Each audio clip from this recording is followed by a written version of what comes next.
दिनांक 2 जूनला तक्रारदार रुपाली संजय सासे राहणार घर नंबर 1288 महालक्ष्मी चाळ शेखबाईची गल्ली महाराणा प्रतापनगर फुलेनगर पंचवटी नाशिक यांचे पती संजय तुळशीराम सासे हे घराच्या पाठीमागे मसोबा मंदिराकडे देवीची गाणी चालू असल्यानं ते ऐकण्यासाठी घराच्या बाहेर गेले असता साधारण 2 वाजताच्या सुमारास जुनी 56 नंबर शाळेच्या पाठीमागे प्रवीण किराणा जवळ फुलेनगर पंचवटी नाशिक येथे तक्रारदार यांचे पती यांना कोणीतरी अज्ञात इसमानं अज्ञात कारणावरून डोक्यात आणि चेहऱ्यावर कशाच्या सहाय्यानं मारहाण करून गंभीर जखमी करून जीवे ठार मारून पळून गेले। सदर संशयिताविरोधात तक्रारदार रुपाली संजय सासे यांच्या तक्रारीवरून पंचवटी पोलीस ठाण्यात गुन्हा दाखल करण्यात आला होता।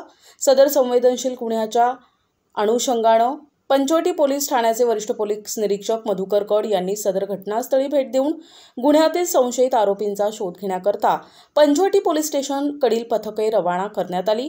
गुन्हे शोध पथकाचे सहाय्यक पोलीस निरीक्षक विलास पडोळकर यांना मानवी कौशल्याच्या आधारे सदरचा गुन्हा आज संशयित आरोपी विशाल कैलास क्षीरसागर आणि धीरज मनोहर सकट यांनी केली असल्याची माहिती मिळाली। सदरचे संशयित आरोपी हे अवधूतवाडी गणपती मंदिराच्या छतावर लपून बसले असल्याची माहिती प्राप्त झाल्यानं वरिष्ठ पोलीस निरीक्षक मधुकर कड यांच्या मार्गदर्शनाखाली सदर परिसरात सहाय्यक पोलीस निरीक्षक विलास पडोळकर आणि गुन्हे शोध पथकाचे अंमलदार यांनी सापळा रचून संशयित आरोपीस ताब्यात घेतले।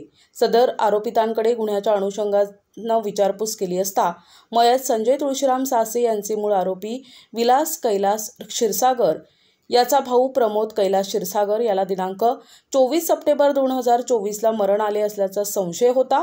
आरोपीचा भाऊ हा घरीच मरण पावला होता, परंतु आरोपीला वाटले की मयत संजय सासे यानंच काहीतरी केलंय। यावरून आरोपी विशाल क्षीरसागर याच्या मनात राग होता। त्या रागातून त्याने आणि त्याच्या साथीदारासह मयत संजय तुळशीराम सासे यास जीवे ठार मारली।